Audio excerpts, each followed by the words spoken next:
Hello everyone, Assalamu alaikum Bokai. My name is Fox Ture. I am the brand ambassador of Top Connect.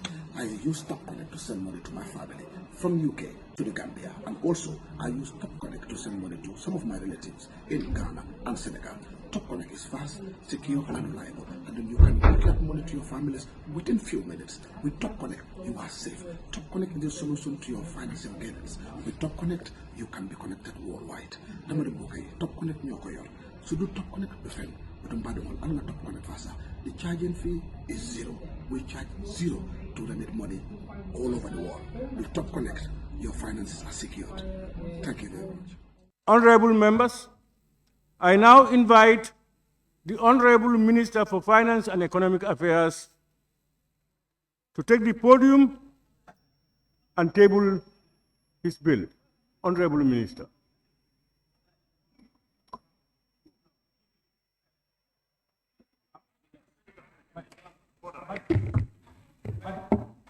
Yes.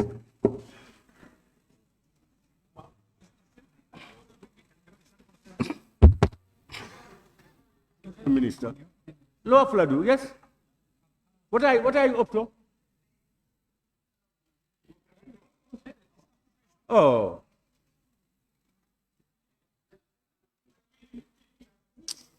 Honorable Minister, you can proceed. Good morning, Honorable Speakers, and Your Excellency, the Vice President and colleague ministers, dignitaries here present, all other protocols, jury, and respectively observed. Honorable Speaker, I beg to move that the bill entitled An Act to Provide for the Services of the Government of the Gambia for the period 1st of January 2026 to 31st of December 2026, both days inclusive, be read a second time.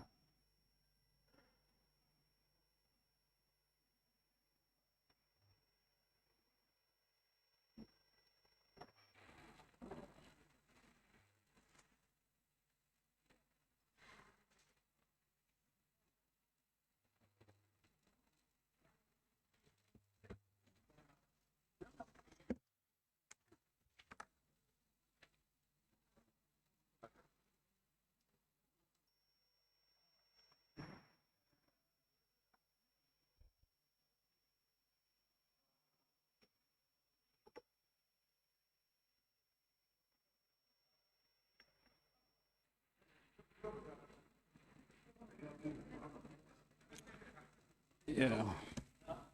Yes.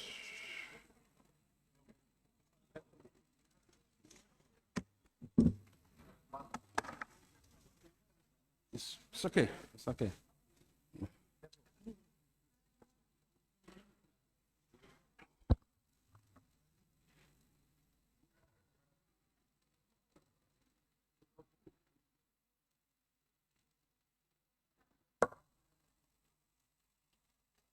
Yes.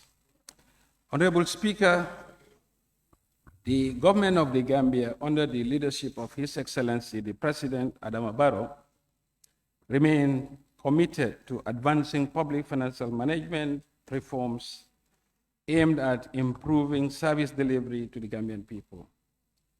This is evident in the 2024 annual progress review of the Recovery Focused National Development Plan, commonly dubbed as YIRIWA.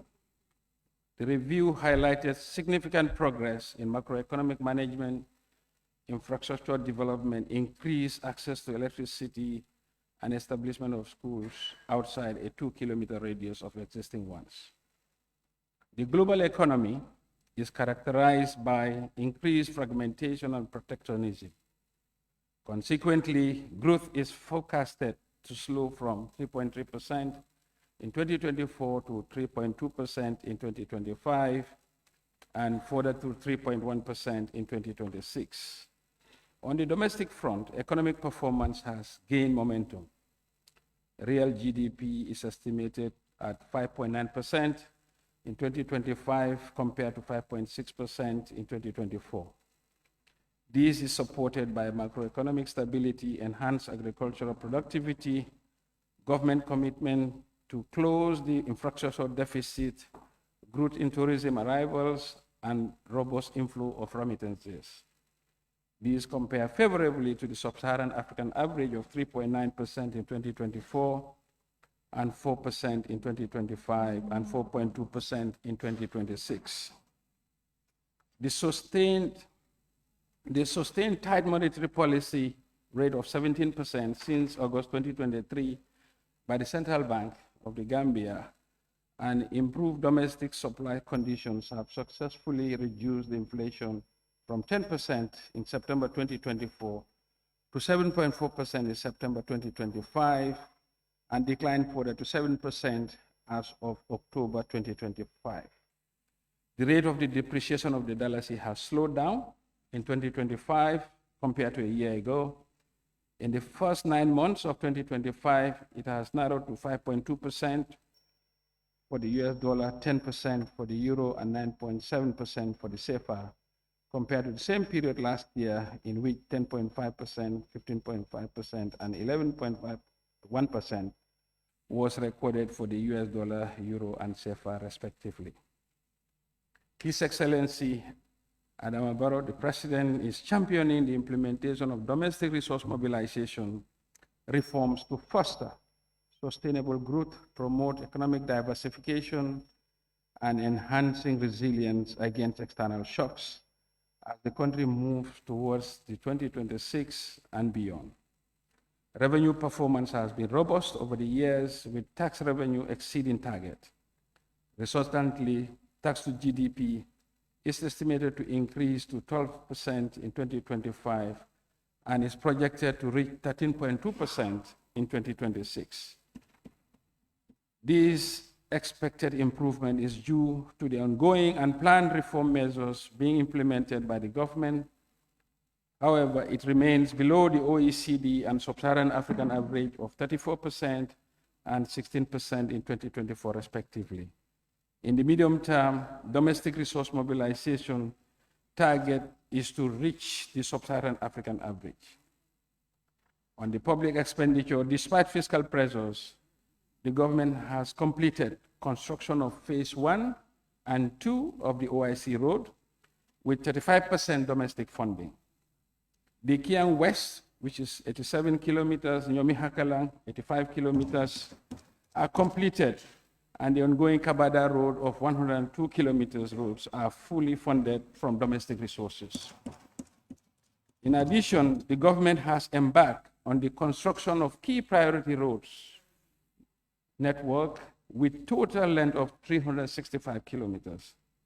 To boost the agricultural productivity and reduce input costs for farmers, government has provided considerable subsidies to crop financing and fertilizer purchase, amounting to 900 million, as well as high-yielding seeds at no cost to farmers. To strengthen the financial position of the National Food Security Services Processing and Marketing Company, the government has provided them with 300 million as equity investment in the next year.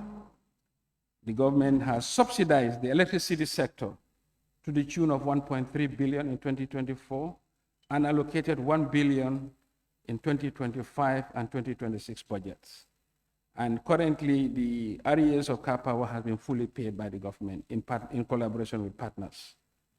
In 2026, the government will continue to support various life-changing programs and projects despite fiscal constraints. The overall fiscal deficit in the 2026 budget is projected to narrow to 1% of the GDP compared to 1.3% in 2025. This fiscal consolidation is intended to reduce the borrowing needs of the government, to ensure debt sustainability, and to ease access to private sector credit. In the face of the global economic uncertainties, the theme of the 2026 budget is improving the well-being and the quality of life of Gambians. These guides our 3 core objectives: to sustain macroeconomic stability through prudent policies and to deepen structural reforms for a resilient economy, and to strengthen the public financial management for the efficient use of our national resources. Hence, the investment in human capital sectors such as health, education, and agriculture amount to 18.6 billion, representing 35% of the total budget, representing the highest allocation to these sectors. Macroeconomic overview.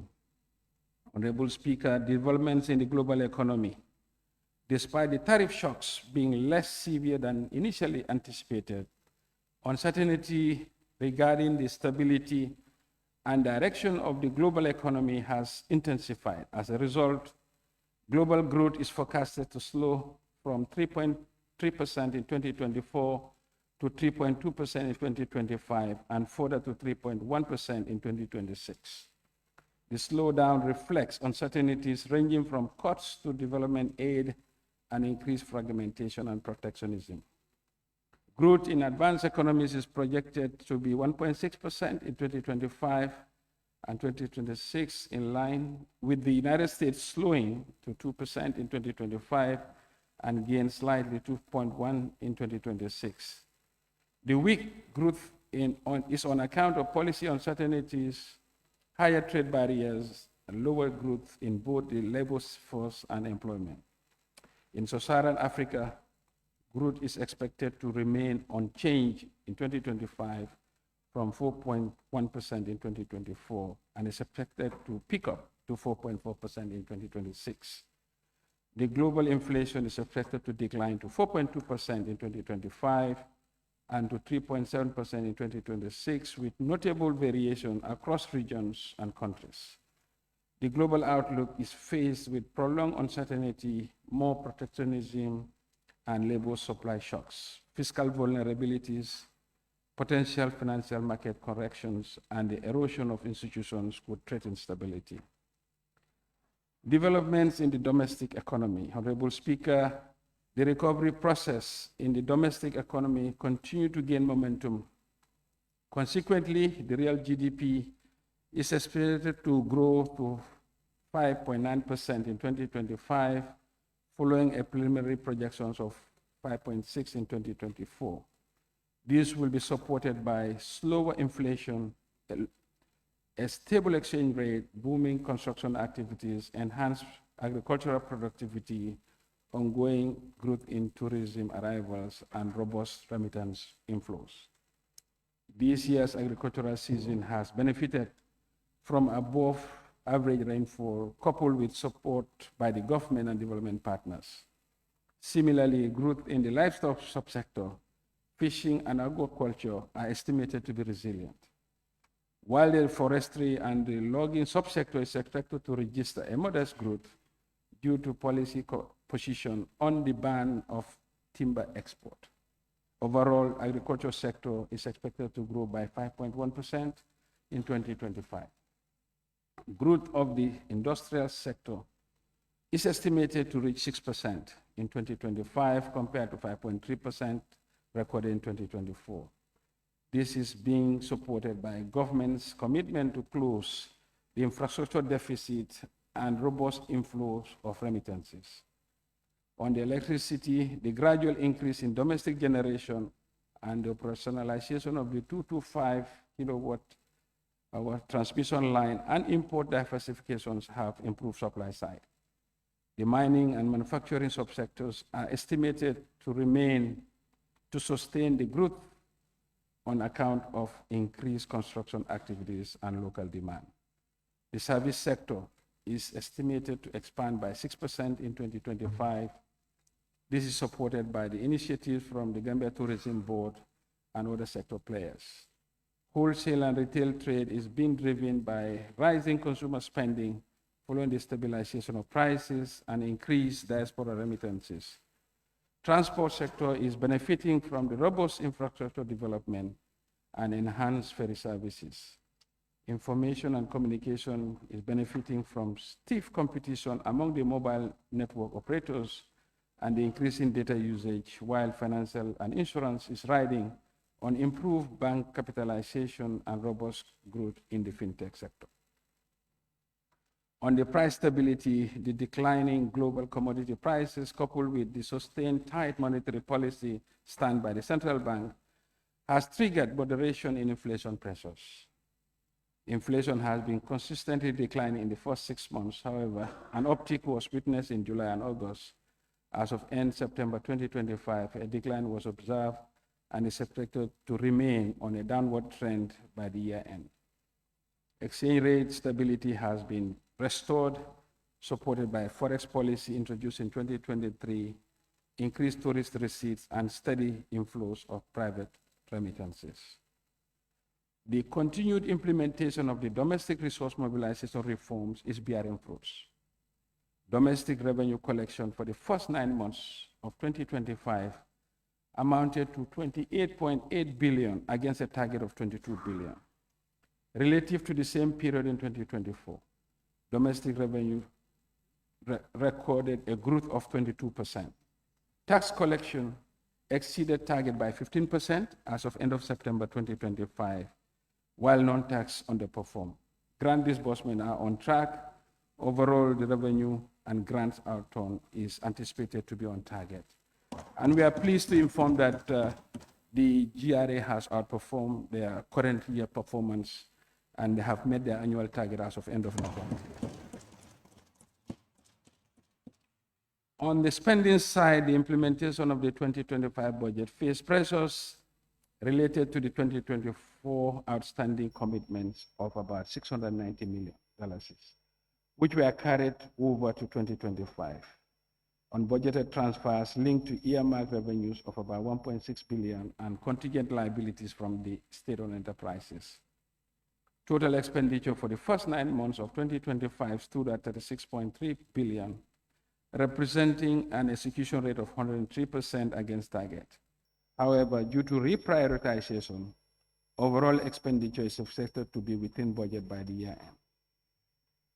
Because of the higher expenditure pressures and underperforming non-tax revenues, the overall deficit, including grants, amounted to 7 billion during the first 9 months of 2025. The budget deficit is projected to narrow towards the target due to expected disbursement in budget support at the end of the year. On the public debt, the debt stock remains high but sustainable, with a total debt of 110 billion in 2023, which increased to 29 billion in 2024. This is attributable to exchange rate depreciation and additional stock accumulation of the debt. Measures to achieve debt sustainability will include the following: borrowing at highly concessional terms, reduction of the fiscal deficit, and an annual borrowing plan. Key sectors: finance and economic affairs. Honorable Speaker, the government of the Gambia, in collaboration with the IMF, completed the 4th review of the Gambia's extended credit facility and the 1st review of the resilient and sustainability facility. The performance under the ongoing ECF and RSF has been strong, reflecting the government's adherence to improving macro-fiscal management and implementation of reforms. On June 18, 2025, the World Bank published the outcome of the Country Policy and Institutional Assessment, otherwise called CPIA, for 2024. The CPIA assesses each either eligible country policies and institutional framework for fostering poverty reduction and sustainable growth, and provides an indication of the ability to use development assistance effectively. The overall score of the 2024 CPIA for the Gambia is 3.2%. These represent an improvement from the CPI rating of 3.1% in 2023. The score not only surpasses the sub-Saharan African average of 3.1, but the highest in the country's history since the start of the exercise. This performance indicates the current administration's effort in institutional reform, economic management, social protection, human capital development, and investment in infrastructure. These investments have leapfrogged the country's development agenda. In addition, the higher score implies access to more resources from World Bank and African Development Banks, respectively. The government of the Gambia has shown notable improvement in the fight against corruption and improved transparency.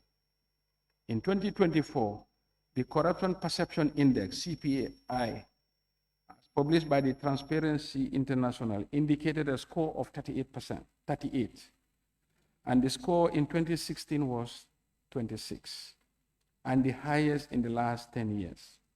This compares favorably to the sub-Saharan African average of 33. This has led the Gambia's ranking to improve to 96 out of 180 countries in 2024 from a ranking of 145 in 2016. These improvements were as a result of digitalization of public services, procurement reforms, implementation of governance, diagnostic roadmap, and the ongoing anti-corruption reforms. The ministry is expanding the program-based budgeting pilot from 5 ministries to 15 ministries, departments, and agencies. This strategic shift is designed to tighten the alignment of the MDA programs with the recovery-focused National Development Plan.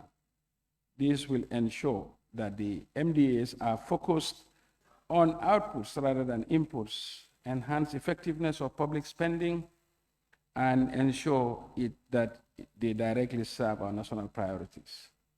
Government has developed a medium-term roadmap to mainstream gender-responsive budgeting.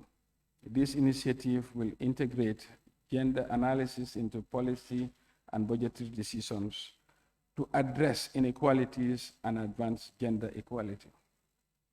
In the Gambia, the demand for infrastructure remains high amid limited fiscal space. To address this, the government of the Gambia continues to promote PPPs, that is public-private partnerships, as a strategic approach to mobilize private sector resources, expertise, and innovation in complementing public investments.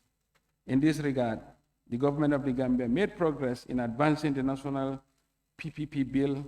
Once it comes into force, the PPP Act, together with the draft PPP operational guidelines, will provide a comprehensive legal and institutional framework to boost investor confidence, ensure transparency, and enhance private sector participation in national development. Productive sectors, agriculture. The Ministry of Agriculture, Livestock and Food Security, with support from partners, continue to drive its transformation agenda, guided by the recovery-focused National Development Plan, 2023 to 2027. The sector saw a 6% increase in the cultivated land, totaling 179,663 hectares, with cereal cultivation rising by 8% and rice by 4%. Challenges remain, particularly in seed quality, as 85% of the seeds used are sourced from farmer stores, often of lower quality. However, initiatives are underway to improve seed quality, fertilizer accessibility, which are essential to enhancing productivity and resilience in the sector. With regards to the livestock sector, the population of goats have increased from 435,709,000 in 2024 to 451,394 in 2025. Sheep has increased from 181 to 182,000 respectively. The decrease in the population for cattle is attributable to limited coverage of the vaccination against the contagious bovine pleuropneumonia and the pressure on grazing land resulting to cattle moving to southern Senegal. Looking ahead to 2026, the ministry aims to further enhance agricultural productivity through the continued transformation agenda. Plans include increasing access to quality seeds and fertilizers, expanding infrastructure for post-harvest management, and bolstering support for gender-inclusive initiatives in agriculture. Additionally, ongoing collaboration with development partners will be crucial for achieving these goals and ensuring that agriculture remains a pillar of the Gambian economy, which employs a significant proportion of the population. Fisheries and water resources. The fisheries sector remains a strategic pillar of the Gambia government's development agenda, with enormous potential to contribute significantly to the national socio-economic transformation. In this regard, the ministry distributed 20 fishing boats and related accessories to 6 coastal and 7 inland fishing communities. These interventions aimed at promoting youth participation, increasing fish availability, and reducing rural unemployment and curbing irregular migration. The focus on the aquaculture has been intensified to serve as a climate-smart alternative to reduce pressures on capture fisheries. Resultantly, the ministry acquired a fish feed extruder for the Department of Fisheries, rehabilitated 58 fish ponds, a hatchery, and constructed a 4-chamber aquaculture pond, stocked with 4,000 fingerlings and equipped with a fish feed mill machine. For water resources, 68 solar-powered pipe supply systems were constructed and installed to serve 250,000 rural residents. In 2026, the sector is prioritizing upgrading of the Banjul Fisheries Jetty to improve fish landings and targeting public-private partnership to expand agriculture and inland fisheries. Increase investment in research, surveillance, and enforcement mechanisms and accelerate the implementation for licensing will also be done. The ministry is also prioritizing the scaling up of investment in rural water and sanitation infrastructure and accelerating the implementation of reforms to manage the nation's water resources in line with the integrated water resources management principles. Communication and digital economy. The ministry continues to play a pivotal role towards inclusive socio-economic transformation. In this regard, the ministry has finalized a number of policy documents to strengthen policy, legal, and regulatory frameworks.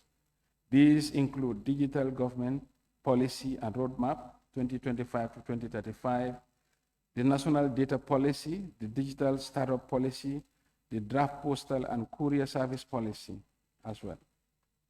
To prepare for the era of artificial intelligence, the Ministry of MOGDI has initiated the formulation of the National AI and Emerging Technologies Policy and Strategy.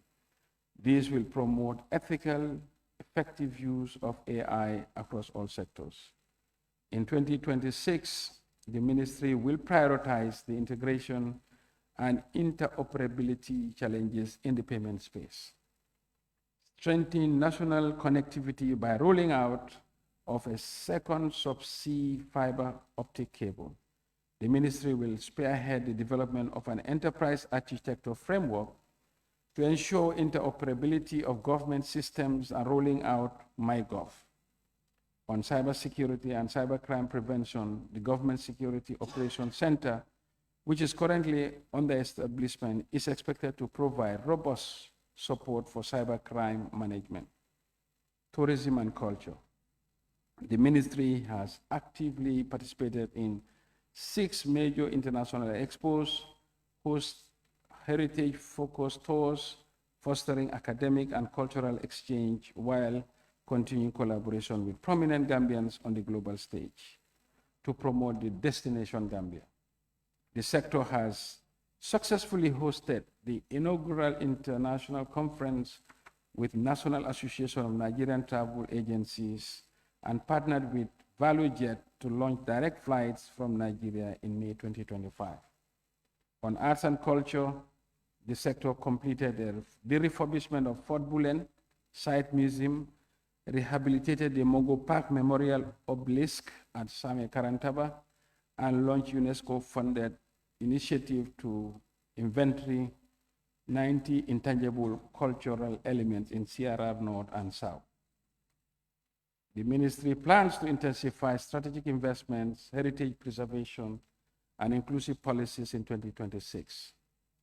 These will focus on upgrading the Washu Stone Circle, the Sea Defense Works, restoration of West Coast beaches, and construction of 2 jetties to improve access to Punta Kinte Island.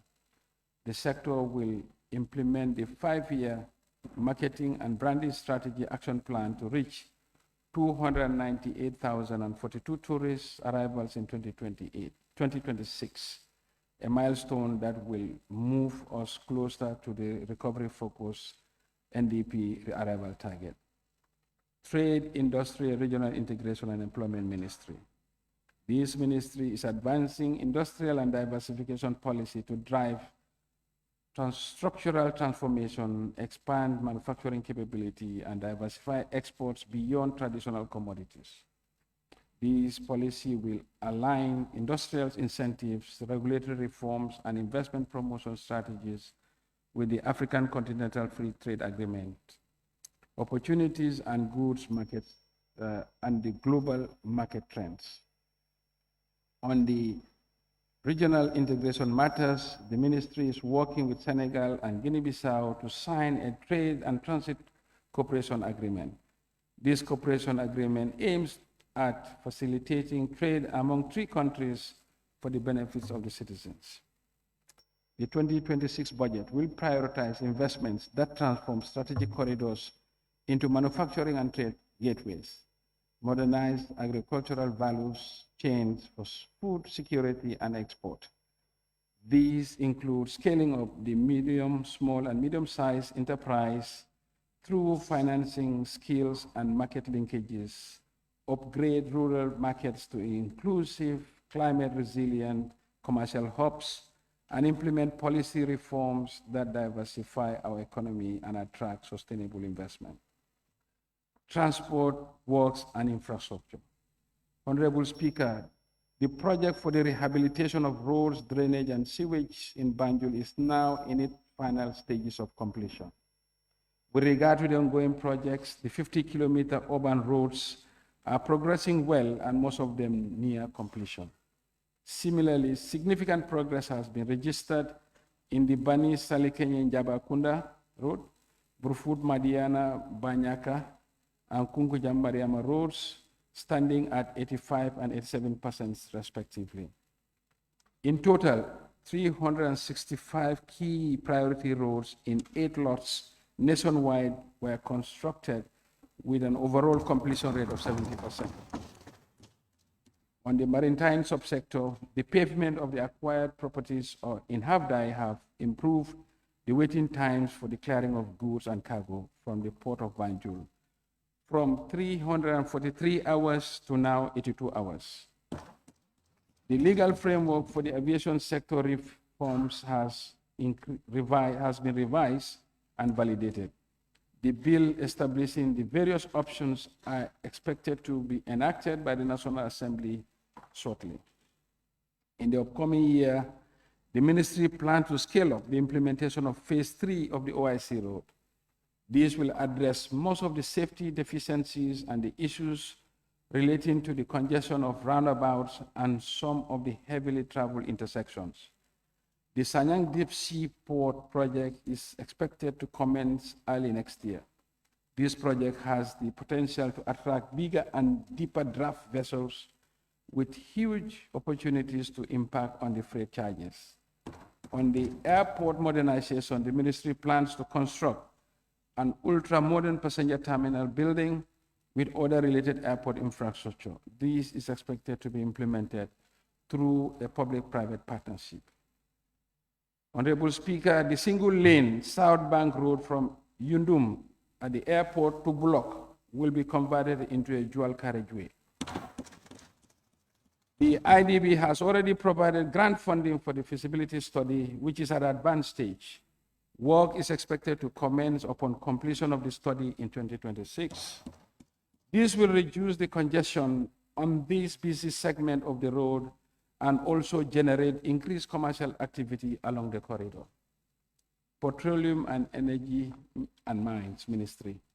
To achieve universal access to electricity by 2026, the Ministry of Petroleum and Energy has completed the country's first ever 225 kilovolt transmission line linked to the OMVG network and inaugurated the first national control center through the Gambia Electricity Restoration and Modernization Project. The 23 megawatt Jambur solar plant has been commissioned, and preparations are at advanced stage to commission the 150 megawatt regional solar park at Soma. The cost of electricity imports remain high despite tariff adjustments, As a result, the government undertook tariff compensation measures until a sustainable cost recovery balance is achieved. The non-renewal of the car power contract marks a decisive shift towards cheaper and more sustainable power generating alternatives, reinforcing government's commitment to energy self-sufficiency and fiscal sustainability. To enhance access to safe drinking water, NAWEC is implementing several major projects with the support of development partners to strengthen supply side.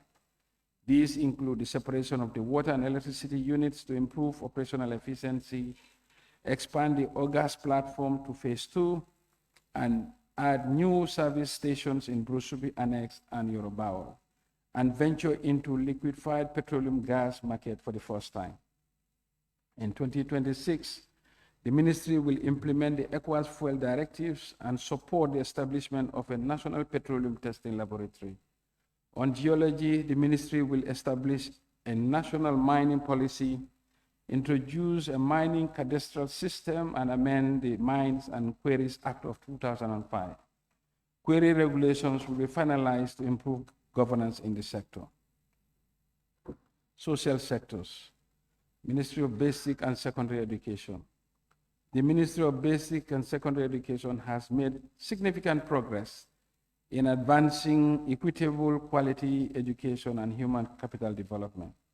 In 2025, gross enrollment rates increased at all levels, with notable rises in early childhood, lower basic and senior secondary schools. The total number of schools grew from 3,839 to 4,039 between 2024 and 2025. The number of trained facilitators also increased at most levels, except for a slight decline in the lower basic category. On textbook supply and digital transition, over 1.4 million textbooks for lower and upper basic secondary schools have been procured and distributed, ensuring timely access to learning materials. At the same time, the sector is reducing reliance on printed text by introducing digital and interactive resources such as e-readers, smart boards, radio lessons, and digitalized script lessons and online platforms, broadening access to modern teaching and learning tools. For the senior secondary schools, the ministry is partnering with the Gambia's Writers Association and GPPC to now publish locally produced textbooks. Consequently, the performance in this education sector has improved, with 961 students earning credit passes in 5 or more subjects, including English and maths, where female students outperform males in these results. Additionally, 15,607 candidates achieved strong aggregate scores from aggregate 6 to 42 in 2025, up from 14,761 in 2024, marking a second consecutive year of improved high achievement and showing that over half of the Gabesi participants earn passing aggregates. The ministry plans to consolidate the gains registered in the implementation of reforms while introducing new initiatives that respond to emerging educational needs. Among them is the enhancement of the digital learning via iLearn Gambia platform and the implementation of a competency-based curriculum across schools and the expansion of early childhood education. Efforts will also focus on teacher training and welfare, school infrastructure development, inclusive education, science and technical education, strengthening. Additionally, MOPSI aims to widen the reach of school feeding programs, promote data-driven management system through one laptop per school initiative, and improve madrasa integration within the national education framework. Higher education. The ministry has made significant strides in fostering a robust and inclusive tertiary and higher education system that meets the needs of all citizens. The completion of the UCED Brikama campus signifies another milestone in our efforts to broaden access to higher education quality. The modern facility will offer students a conducive learning environment, an opportunity to attain the much-needed higher education qualification in vital disciplines such as engineering. And very soon, Gambians will be graduating from engineering using home training at the USAID campuses. The campus is fitted with contemporary industry standard equipment capable of producing essential tools and parts for various sectors of our economy. In collaboration with partners, the ministry awarded 1,087 scholarships to students in the technical and vocational education training, over 18 PhD and master's scholarships to staff of public universities. These initiatives aim to equip students with the necessary skills and knowledge to enhancing the quality of teaching and research. The ongoing TVET decentralization process is progressing well. The Multi-Skills Center in CRR North and Agribusiness Skills Center in CRR South are expected to be operational by early next year. All the centers will have dormitories and workshops equipped with modern tools for hands-on practical experience. In addition, funding has been secured to establish 2 centers of excellence in fisheries and aquaculture that will be situated in Chujereng, and agribusiness, which will be situated in Demban, to support the development of employability skills and entrepreneurship for youths and women. The ministry plans to start the development of the School of Medicine and Allied Health Sciences at the UTG Faraba Bantan campus. The project is geared towards addressing the critical shortage of healthcare professionals in our country. Health. Ministry of Health continues to advance its mission of improving health and well-being of Gambians through various initiatives focused on governance, technology, service delivery, infrastructure, and human resource development. Key achievements include the installation of satellite internet in health facilities to improve birth registration, the digitalization of health information system, and the procurement and distribution of 61 motorcycles, 157 bicycles, and 40 new equipped ambulances with 6 supervisory pickups to bolster routine immunization. Community surveillance and patient referrals.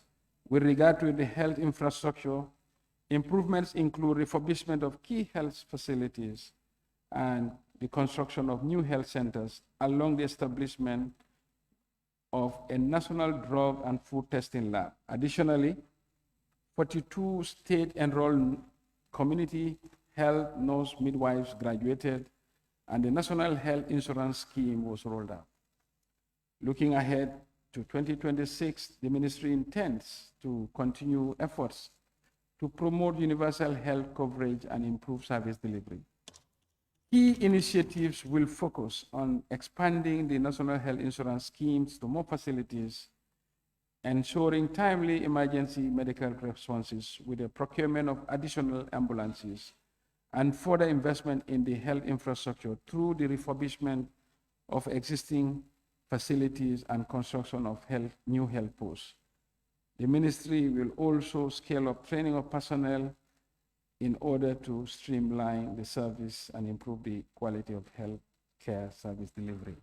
And for the information of the August Assembly, the RVTH Teaching Hospital is all now piped with oxygen supplies. Digital Ministry for Gender, Social Welfare. The Ministry of Gender, Children, and Social Welfare remains committed to advancing the gender equality, safeguarding the rights of the welfare of children, and empowering vulnerable populations. Consequently, the government will economically empower 1,000 women through comprehensive entrepreneurship training, benefiting 75,900 women, including women with disabilities, with a total disbursement of $82 million. These interventions have translated into increased incomes, expanded business ownership, job creation, and strengthened community-level financial independence for thousands of women. The government has allocated $3.3 million to support victims and survivors of sexual and gender-based violence. These include financial assistance to rescue, rehabilitation, and reintegration as enshrined in the Sexual Offences Act of 2013. To date, a total of 72 survivors have been supported. The plans for 2026 are to expand shelter facilities to other regions, construct a new rehabilitation center in Bansang, build stronger social service workforce, and operationalize a disability fund to support organization of persons with disabilities, enhance welfare support to vulnerable Gambians, and accelerate the establishment of a dedicated special court for gender-based violence, which is 80% complete. This is a critical step towards ensuring timely, sensitive, and survivor-centered justice for gender-based violence. Social protection. The Social Protection Agency has successfully achieved nationwide coverage of the Gambia Social Registry data collection. These will contribute in establishing a robust repository that will allow us to effectively target and provide support to those who need it most. The Gambia is the only country in sub-Saharan Africa with 100% social registry coverage. The agency, in collaboration with the Ministry of Gender, enrolled over 5,000 beneficiaries in the government cash transfer programs. Monthly cash transfers of 1,000 were provided to the most vulnerable citizens, including persons with disabilities, the elderly, the orphans, and the female-headed households, to restore dignity and ease hardships. In 2026, the plan is to consolidate the gains of the Social Protection Fund by increasing the number of beneficiaries. These will include orphans, persons with disabilities, female-headed households, and older persons. The fund also seeks to support disaster risk reduction and response, livelihood and skills development for youths to enhance social protection coordination structures. We are expected to double the number of social protection intervention next year. Youth and sports.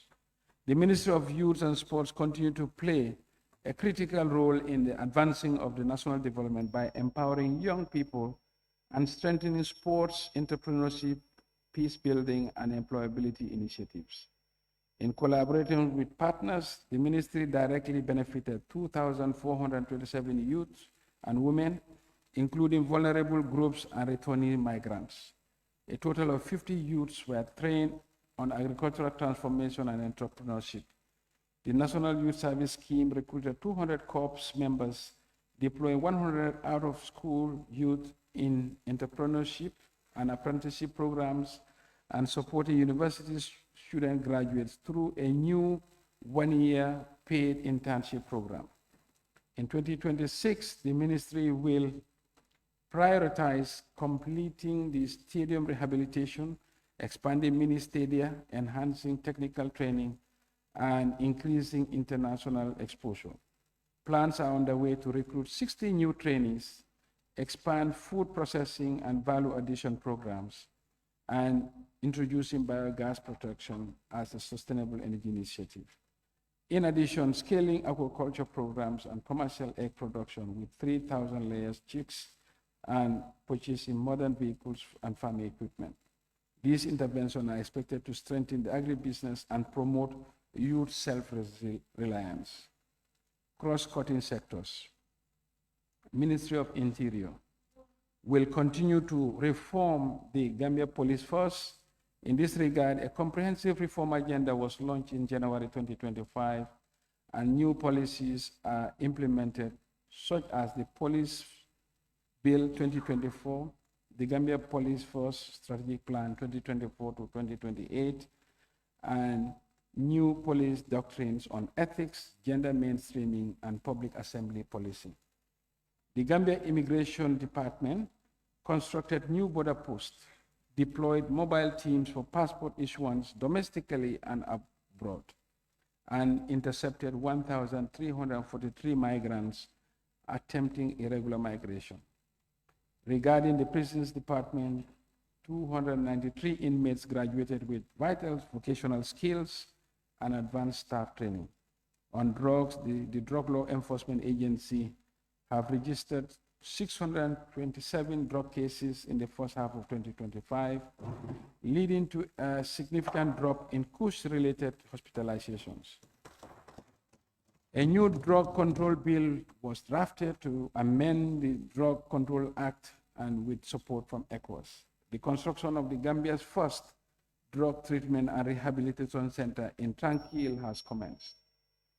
In 2026, plans are to revamp the River Patrol Unit to combat smuggling and securing waterways. The ministry is also prioritizing the expansion of the drone surveillance unit, developing a modern centralized training academy, and establishing a police central hospital, regional clinics, and a health insurance scheme. Plans are on the way to enact the Gambia Immigration Services Bill to replace the obsolete laws decentralizing passports and ID card issuances to Sankandi and Pirang, and expanding the Migration Information and Data Analysis System, MIDAS, to more entry points. On information, Mr. Speaker, the ministry remains committed to digital transformation, media empowerment, and public accountability. It is against this backdrop the ministry conducts ministerial town hall meetings, otherwise known as Mansakunda, press conferences and documentaries, weekly government updates, and engage in a nationwide campaign on misinformation and disinformation, reaching both rural and urban population. These initiatives are to enhance public knowledge and understanding of government policies, programs, and projects through proactive disclosure, interactive media, and public consultations, and popularization of government agenda.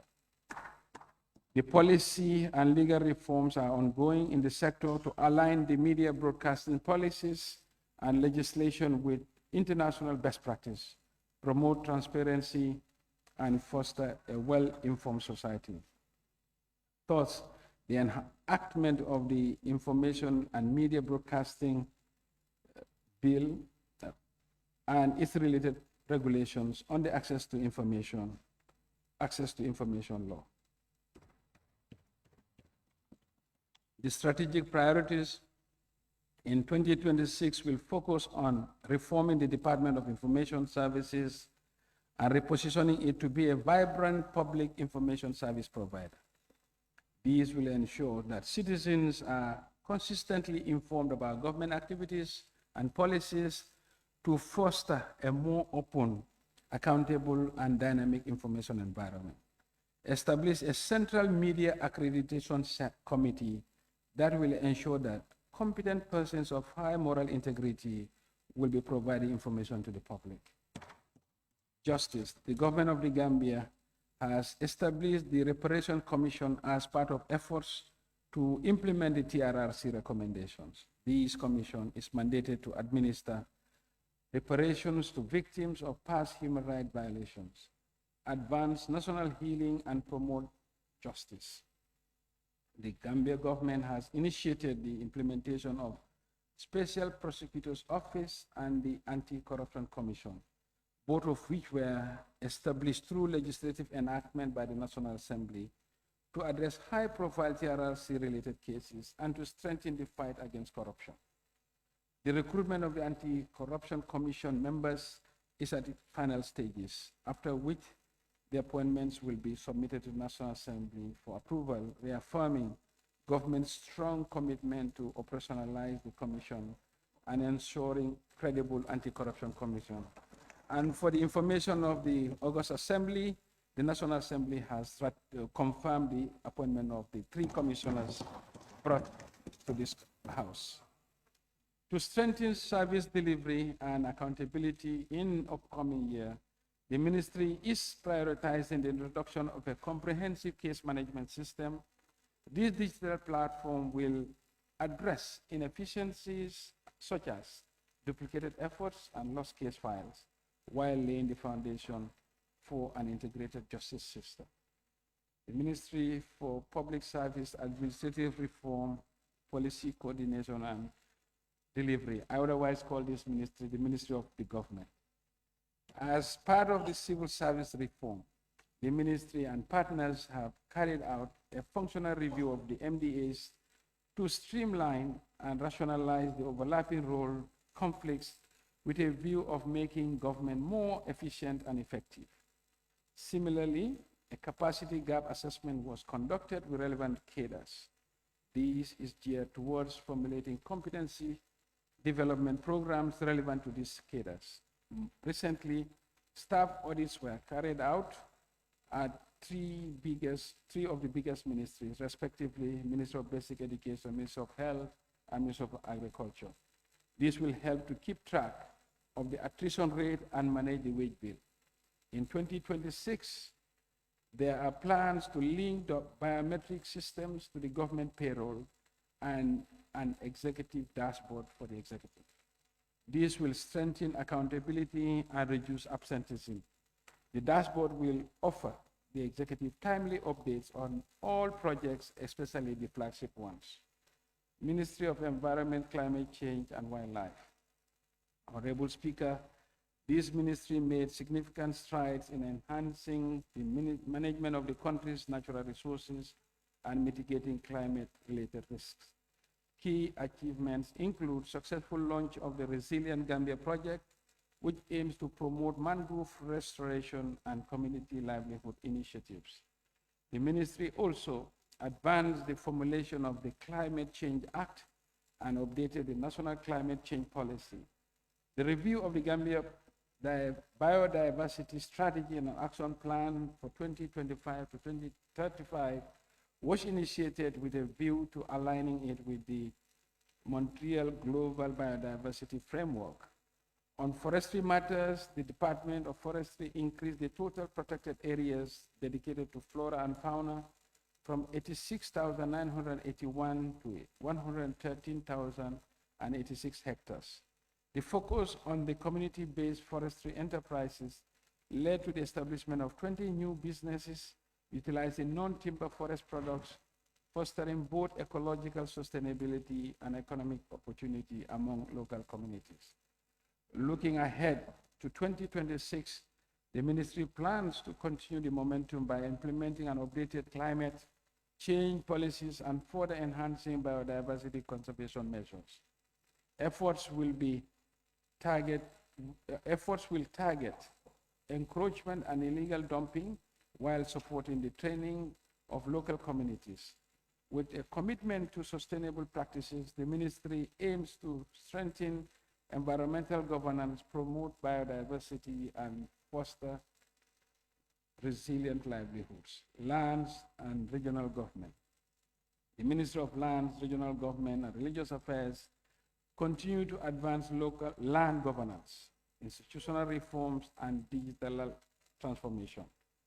The National Land Policy, which is a significant milestone in the country's land governance reform, is set for cabinet submission, has been duly approved. It was subsequently approved, and this policy established a comprehensive framework to guide equitable access, effective use, and sustainable management of land resources. To address the rising demand for housing, the ministry, in collaboration with stakeholders, are working on a national housing scheme that prioritizes 10,000 affordable housing for low-income civil servants. This is expected to kickstart before the end of the year. In addition, steps have been taken towards regulating a rapidly evolving real estate industry. This initiative aims to protect consumers, ensure orderly development, and enhance investor confidence in the real estate market. In 2026, the ministry plans to finalize the development of a land use plan, a land information system and digital land system, and the digitalization of land records. The land use plan seeks to promote sustainable land use by balancing urban development, agriculture, conservation, and infrastructure growth while safeguarding natural resources and building resilient communities. The ministry will also prioritize the development of a Hajj policy and regulation to ensure transparency and coordination. These will improve the welfare of Gambian pilgrims during the Hajj period. Ministry of Foreign Affairs, Mr. Speaker, will continue to undertake initiatives through diplomacy to advance the interests of the country and her citizens.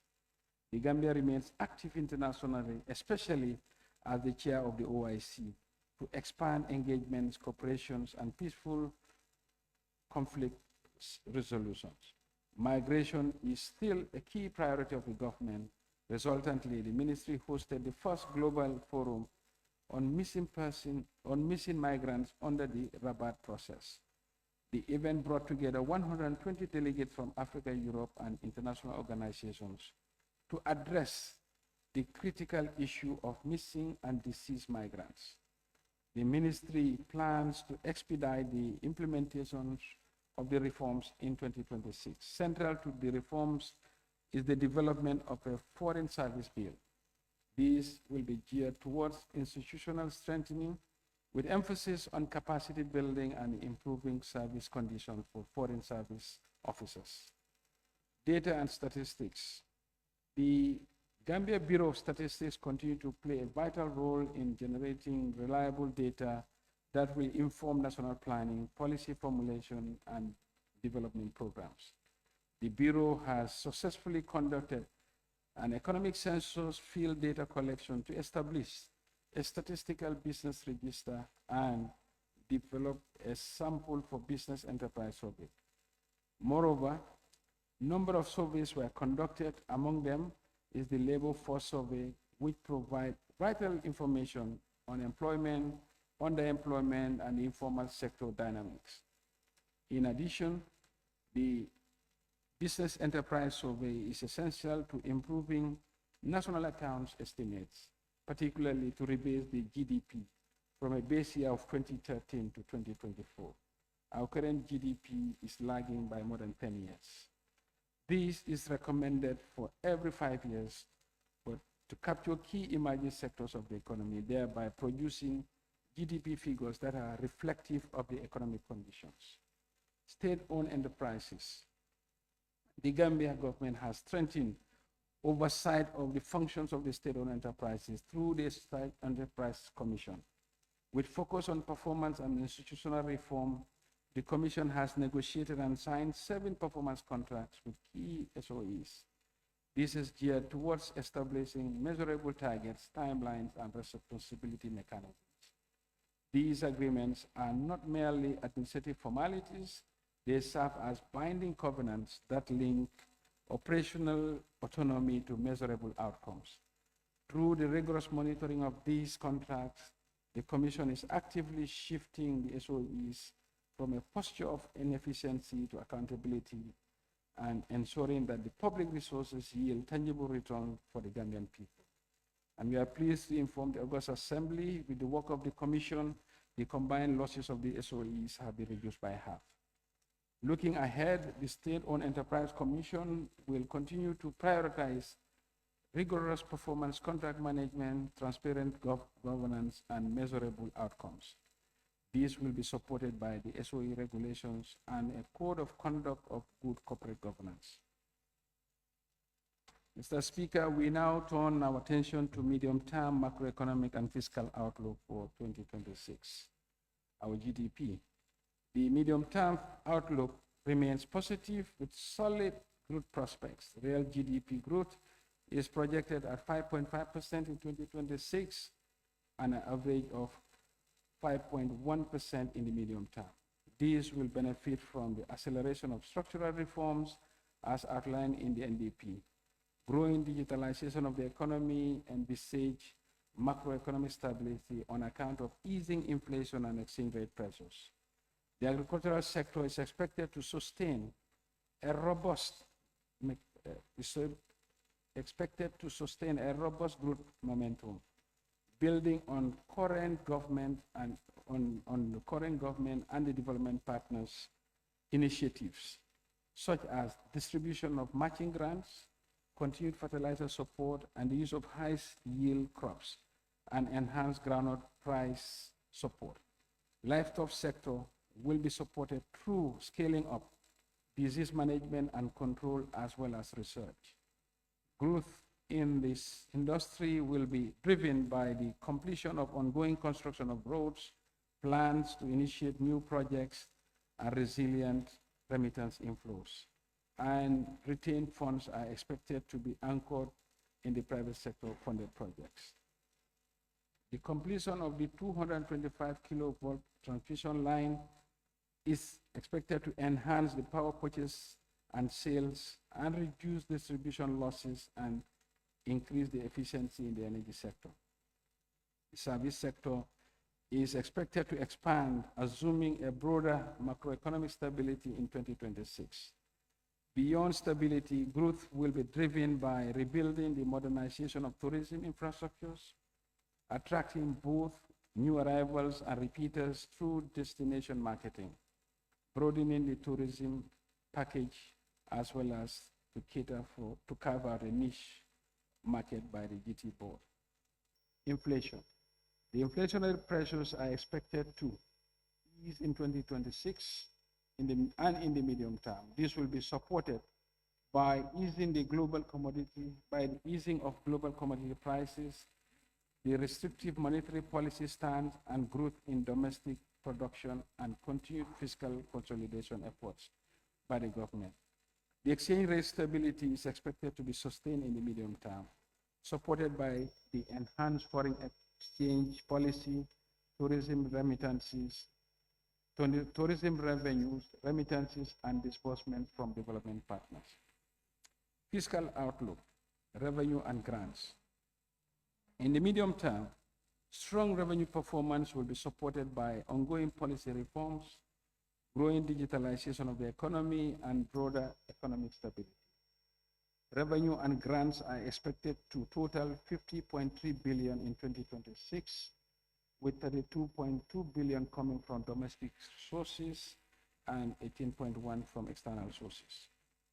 Tax revenue is anticipated to increase by 13% relative to the previous budget, amounting to 27 billion in 2026. This will be driven by digitalization of tax and custom administration following the launch of the Integrated Tax Administration System, otherwise known as IDAS, and rolling out of the ASCUDA, streamlining incentives and the implementation of reforms that are prioritized as in the domestic resource mobilization strategy, which targets a tax to GDP ratio of 15% by 2030. The growth in the tax revenue will be driven by various tax heads. Personal income tax is expected to benefit from enhanced enforcement, rolling out of rental income solution and tax audits, while corporate income tax is expected to improve on account of enhanced compliance among donor-funded projects. The ongoing audit of major public works contractors is expected to address long-standing loopholes in the tax compliance and underreporting. With the expected rollout of the revenue assurance solution before the end of the year, the excise telecom is projected to grow by 40% in 2026, reaching 659 million. Value-added tax is expected to grow significantly, driven by the implementation of a new electronic invoicing solution, which is aimed at improving compliance and reducing fraud. Non-tax revenue is projected at 5.2 billion, which is 2.5% of the GDP in 2026. These will be supported by the planned and ongoing efforts by the government to increase revenue collection by the agencies, higher dividend from the SOEs, and the disbursement of 1.5 billion from the Africa 50 Asset Recycling Program for the Senegal. 89, the emerging geopolitical tensions and shifting priorities for development partners have risen uncertainty on grants. Despite this, project grants are expected to be 14.4 billion, while budget support is expected at 3.7 billion. of which 2.5 billion is from the World Bank, 597 million from the EU, and 528 million from the African Development Bank. Expenditure.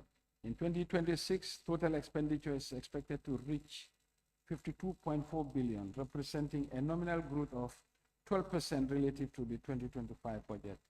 This will be driven by funding of election-related expenditures, clearance of tax areas, clearance of expenditure areas, and full provisioning of subsidies. Recurrent expenditure is projected at 31.3 billion, while capital and net lending at 19.5 billion. Personnel income emoluments is projected at 10.3 billion. This represents a 5% increase relative to previous budget. The increase will emanate from promotions and grade point changes. The salary increment for civil servants last year, which brought the total salary increase to 110% under the current administration, has continued to improve the well-being of Gambians. Other charges will be driven by the funding of election-related activities, clearance of domestic areas, and the full provision of subsidies and electricity subsidy particularly. Capital expenditure will be composed of project grants and loan finance. The GLF funded will be relatively low.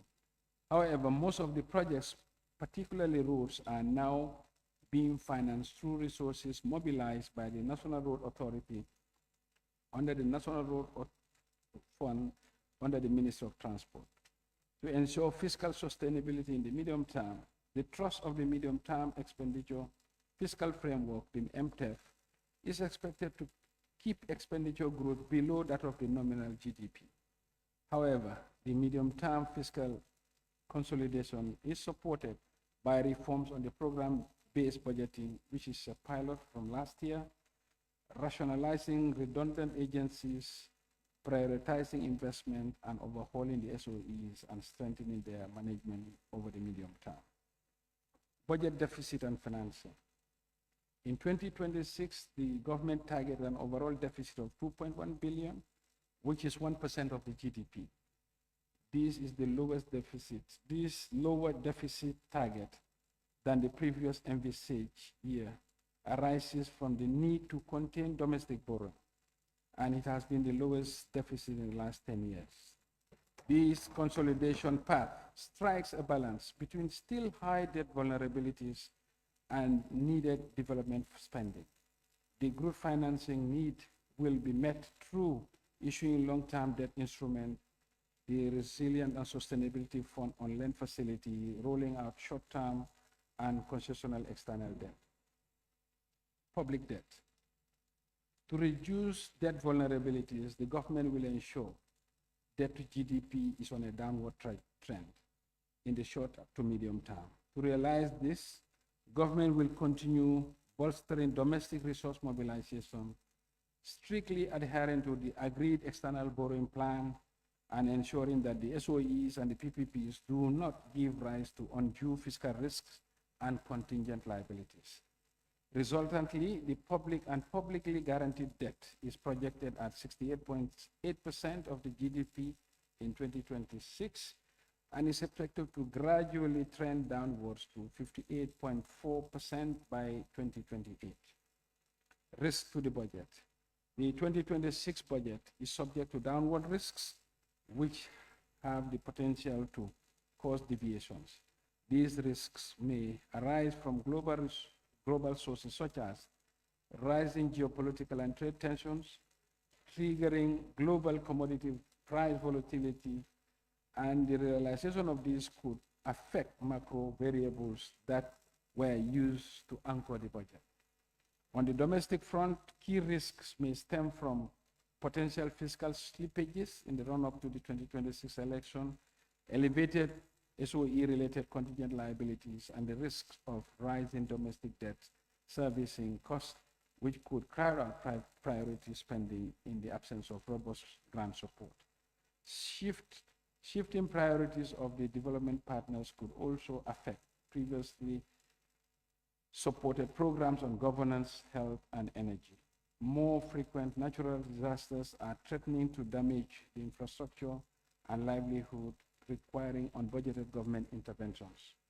On the upside, the possibility of a quicker pace of disinflation and interest rate reduction than assumed may boost demand. In addition, faster progress on reforms could boost revenue collection. Honorable Speaker, we now turn to the rationale for the 2026 budget. The rationale for the budget being discussed below is mainly on the government local funds only and is done by ministry. Ministry of Defense. The Ministry of Defense budget increased by 7% to 1.2 billion. A key driver of this is 820.9 million budgeted for wages and salaries, a 17% increase year on year. This is to partly cater for the terms and conditions of services of the armed forces. Food and food services for the Army increased by 7% to 160 million compared to 2025. An amount of 13.7 million is also allocated to the operations and maintenance of boats for the Navy, and a further 41 million, that is a 71% increase, has been set aside for the renovation of the military barracks. Ministry of Interior. The budget increased by 24% to 2.4 billion. Approximately 68% is allocated to personnel emoluments.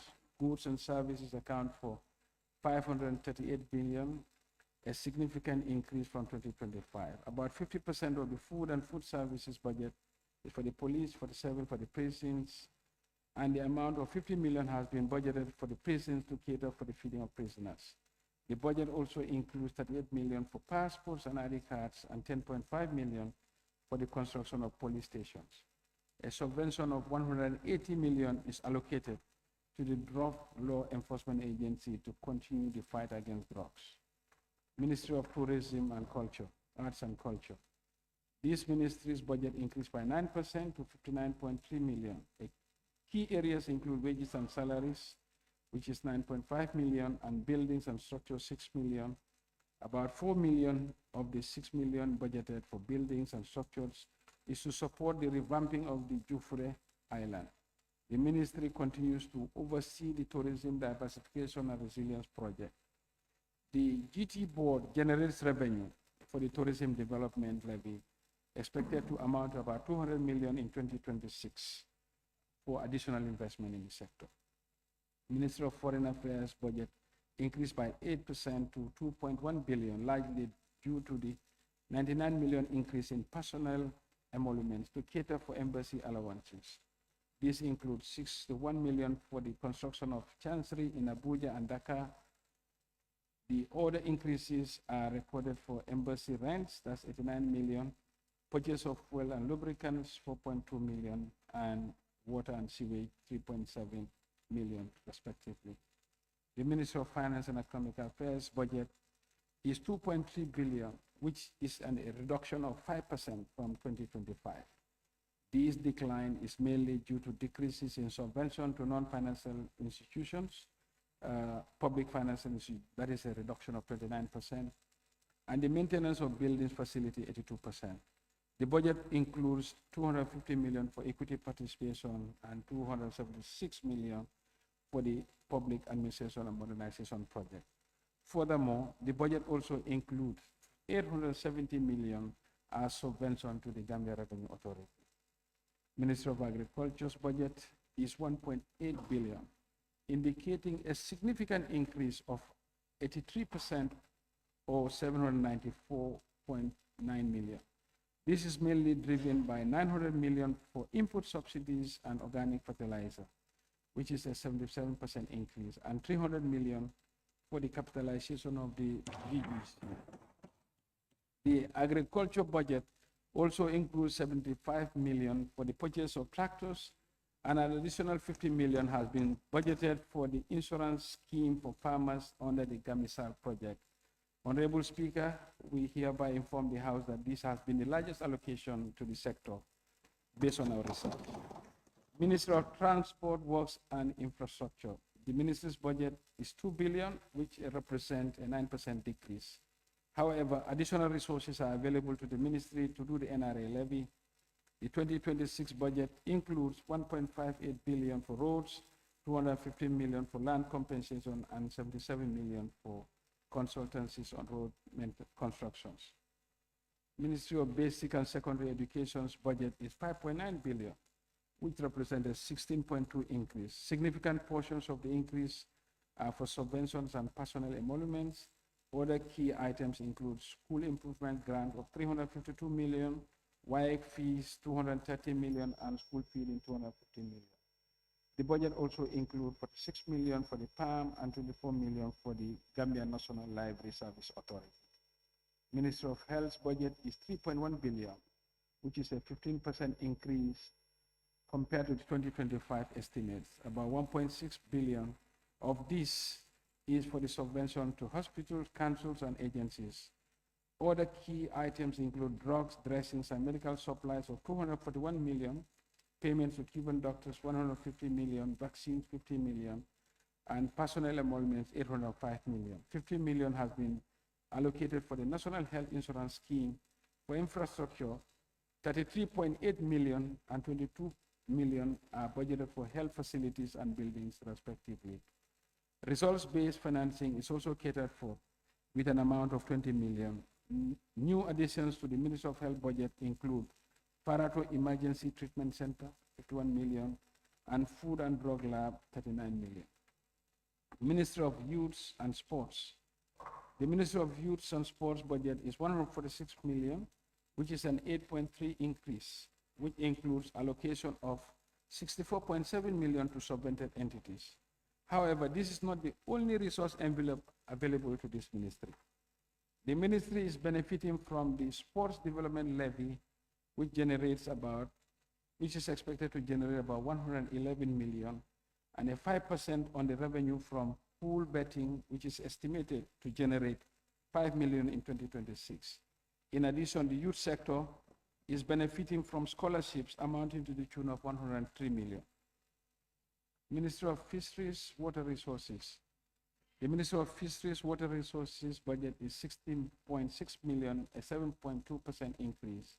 Major items include 6.8 million for fish ponds, breeding 10 million for wells, boreholes, and water points. The ministry is also a beneficiary of the Fisheries Development Levy, which is expected to generate about 70 million in 2026.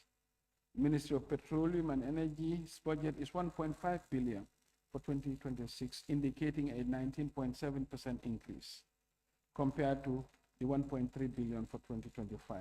Key items include plant and machinery to the tune of 357 million, and this amount is set aside for the fast tracking of the rural electrification and energy access, and a 1 billion energy subsidy for tariff compensation to NAWEC. The budget also includes 70 million for land compensation. Honorable Speaker, the sector is still being subsidized through another $1 billion allocation in 2026 budget. Ministry of Gender, Children, and Social Welfare, the budget is 115 million, representing a 17% increase from the approved estimate of 2025. It includes 7.4 million for food and food services to support the backwater shelter and 15 million for Women Enterprise Fund. The budget also caters to support differently abled, about 4 million, and vulnerable children, 4 million, as well as support to victims of gender-based violence, 4.3 million. Independent institutions. The total appropriation for independent institutions, those are National Assembly, Judiciary, and Independent Electoral Commission, and National Audit Office, combined amounts to 1.9 billion, representing an increase of 52% compared to 2025. It is worth noting that the appropriation for these institutions can only be altered or changed by the National Assembly. Debt service. In 2026, the debt service, that's repayment of interest and principal falling due in the fiscal year, is estimated to consume 31% of the budget of the GLF and 22.7% of all funds. The 2025 debt service ratios were 29.1 for GLF and 20.8 for all funds. The government debt management strategy is considering is consistent with the debt management objectives stipulated in the Public Finance Act of 2014, which requires that the government to borrow at the lowest possible cost within the prudent degree of risk. In this regard, the government will only contract concessional loans with a grant element of nothing less than 35%. The strategy also aimed at developing a domestic debt market by lengthening the maturity profile of domestic debt and increasing the share of long-dated domestic debt instruments.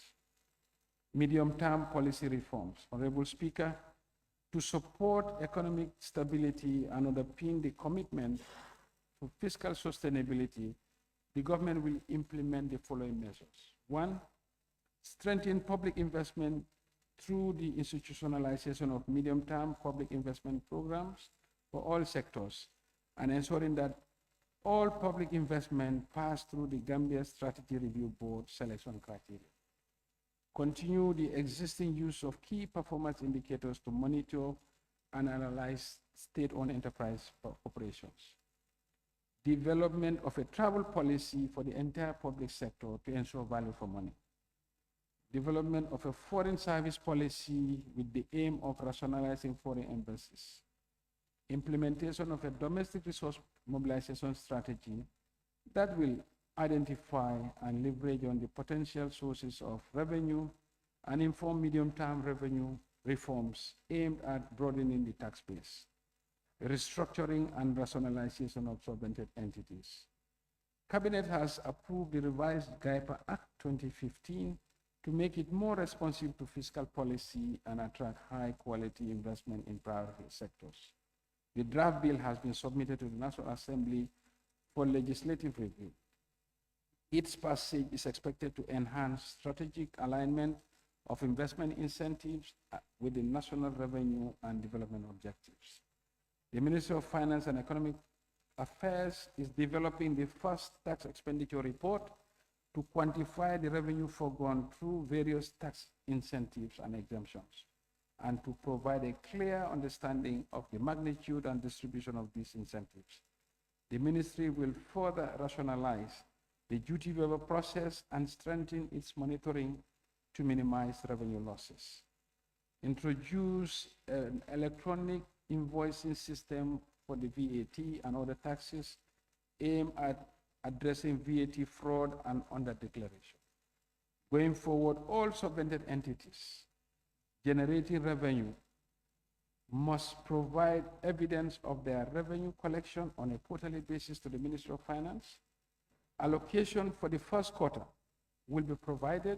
However, subsequent allocation must satisfy these requirements in order to be subvented. Cabinet has approved the transformation of the Social Development Fund into the Development Bank of the Gambia. The objective of this development bank is to provide access to finance at affordable rates for youth, women, farmers, and entrepreneurs. This will provide funding opportunities for economic development. Revenue administration, Honorable Speaker.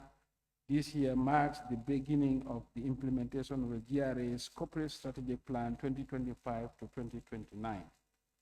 The objective of which is to drive digital transformation across the Revenue Authority, enhance revenue mobilization, trade facilitation through the adoption of disruptive technologies, streamlined processes, and effective stakeholder engagement. The transformation program will focus on process re-engineering, automating operations, fostering a culture of innovation through change management, and ensuring necessary legislative reforms to support a modern and efficient tax administration. On the implementation of reforms, the launch of the Escuda World system has improved international trade revenue significantly. For instance, the revenue collected by the Custom and Excise Department grew by 85% between 2022 and 2024. The SIGPA project, which is in 3 phases, namely the digital tax stamp for excisable goods, fuel marking solution for refined fuel, and revenue assurance for telecom services and fintech. This has supported the growth of import excise tax by 76%, revenue from imported oil by 41% and domestic excise duty by 52% at the end of September. In 2026, the authority will focus on building upon ongoing reforms, including the National Single Window Project, rental compliance system and digital excise stamp, fuel marking, revenue assurance and ITAS implementation, and electronic VAT invoicing to improve domestic revenue mobilization efficiency. Furthermore, consideration is underway to adapt a platform to implement a platform to tax gaming receipts with regards to the administrative measures. All SIC and EPZL holders must file quarterly and annual tax returns with the GRA, no later than the time stipulated in the Income and Value Added Tax Act of 2012. Failure to comply will result in the automatic suspension of all fiscal incentives and privileges. The Commissioner General of the GRA is mandated to enforce these measures strictly. To ensure compliance with withholding tax requirements for non-residents, the Ministry of Finance and Economic Affairs, the GRA, and the project implementation units will jointly develop a framework for the enforcement of withholding tax on direct payments to contractors and consultants. This framework will provide clear guidance and procedures for implementing and managing withholding tax obligations for non-resident contractors and consultants. Going forward, the mandatory filing of financial accounts for corporate income tax will be reinforced, and the Commissioner General of GRA is hereby tasked to fully implement the provisions of the IVAT Act 2012. In the same vein, the pay-as-you-earn must be accompanied with a payroll schedule before payment to GRA. Proposed revenue measures for 2026. Honorable Speaker, to implement the revenue administration, the following measures will be implemented. 1. In line with our commitment under both the WHO and ECOWAS Convention frameworks on tobacco control, the tobacco control levy on cigarettes, cigars, and cigar rolls will be increased from $2 per kilo to $3 per kilo. Tax rate on winnings from betting, gaming, lottery, and gambling will be increased from 40% to 50% of the winnings to reinforce the fight against the menace posed by gambling and betting in society. Government will also introduce a digital platform to enhance the revenue assurance of the gaming sector. Government will implement a carbon-based excise stamp, excise duty on fuel products to replace the existing ad valorem excise on the fuel price structure, which is in line with the commitment to combat climate change and promote energy transition efforts. See Annex attached to these schedules. 7. An annual social protection levy will be introduced, applicable to all motor vehicles, motorbikes, and tricycles. This is aimed at providing financing sources for government social protection programs. In order to promote menstrual health and hygiene for women and girls, the government will eliminate import duty and VAT on the imported sanitary pads. This measure is aimed at addressing both economic and health disparities related to menstrual hygiene for school girls, and by improving access to sanitary pads and lower retail prices. Measures will be taken to assess the implementation of this reform in subsequent years. Given the low level of compliance in annual lease rental payments, Ministry of Finance, in collaboration with Ministry of Lands, Regional Integration, Regional Government, and Religious Affairs, will fully enforce the provision of the State Land Act of 1991. To this end, effective January 1st, 2026, all land lease documents used as collateral in the commercial banks or other financial institutions shall be deemed to be null and void if the annual land lease rental payments are not fulfilled. Therefore, All commercial banks and other financial institutions holding these land documents as collateral are required to ensure that annual land lease rental payments are fully paid, failure of which the minister responsible for lands and regional governments and religious affairs will nullify the lease. Conclusion. Honorable Speaker, in conclusion, the Gambia government's economy has gained momentum, despite the increased fragmentation and protectionism in the global world. This has led to a slow global growth projection in 2026. On the domestic front, the envisaged broader macroeconomic stability, acceleration of structural reforms outlined in the NDP, and the strategic investment in key sectors of the economy, such as agriculture, health, education, will anchor growth in 2026. The targeted fiscal deficit in 2026 is 0.3% for GLF and 1% for all funds. The 1% is the lowest in the last decade. This is meant to strengthen our fiscal consolidation efforts and reduce debt vulnerabilities.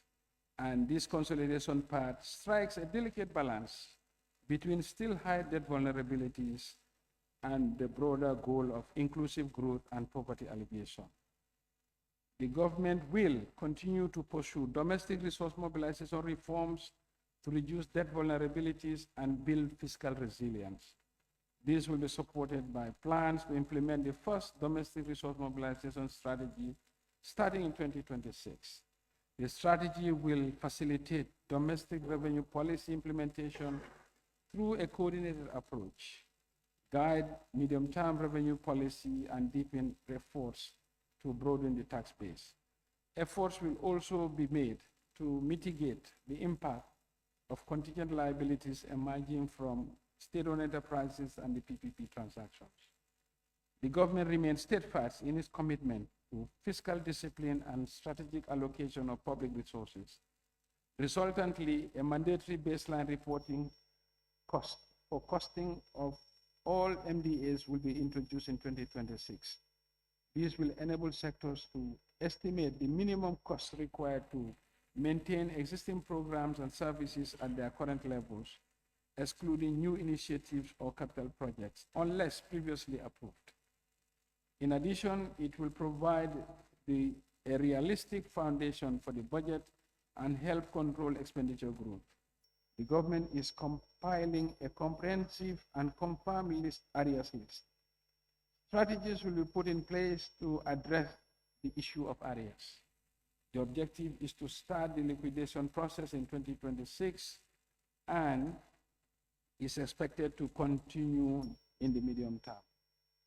To ensure inclusive development, the government has over the years adopted an innovative financing measures to reduce rural and urban disparity. This is demonstrated by the ongoing and new infrastructure projects launched by His Excellency the President. These were aimed at not only transforming rural Gambia, but to catalyze economic growth and improve the livelihood of our people. The commitment demonstrated under this administration is to give every Gambian hope to resolve outstanding challenges as we look ahead to 2026. I would like to use this opportunity to thank all our development partners who have supported the Gambia over the years. In this regard, I extend our deepest gratitude to the World Bank Group, International Monetary Fund, European Union, the African Development Bank, Islamic Development Bank Group, UN agencies, the African Union, OPEC Fund for International Development, Arab Bank for Economic Development, GIZ, IFAD, ECOWAS, and the MRC Fallon Foundation, the Commonwealth, the Red Cross, civil society organization, the Kingdoms of Saudi Arabia and Saudi Fund for Development, Kingdom of Morocco, Turkey, State of Kuwait and the Kuwaiti Fund, Russia, the People's Republic of China, Japan, South Korea, Cuba, Republic of France, United Kingdom, United States of America, Abu Dhabi Fund for Arab Economic Development, African Development Fund, ECOWAS Bank for Investment and Development, European Investment Bank, Export-Import Bank of India, International Development Association, Agence Française de Développement, Commission of European Union, the KfW, African Risk Capacity Group, Global Environmental Facility, Green Climate Fund, Global Fund, and Global Alliance for Vaccines and Immunization. I would also like to thank His Excellency the President, Adama Barrow, for his visionary leadership and transformative initiatives to build a Gambia that works for all. I want to express my gratitude to my cabinet colleagues and the hard-working staff at the Ministry of Finance and Economic Affairs. I'm equally thankful to this August Assembly and the staff of the National Assembly under the leadership of the Speaker and the Clerk for working tirelessly to approve the 2026 budget estimate. With the continued determination, I am hopeful that we will continue to move this country on a path of poverty reduction and sustained economic growth and prosperity, which will be inclusive and impactful on the life of every Gambian. On that note, Honorable Speaker, I beg to move. Thank you.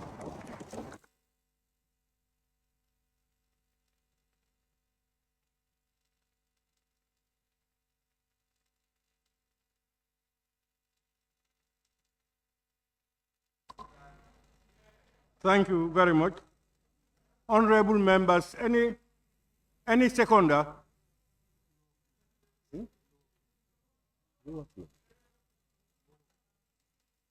Honorable member.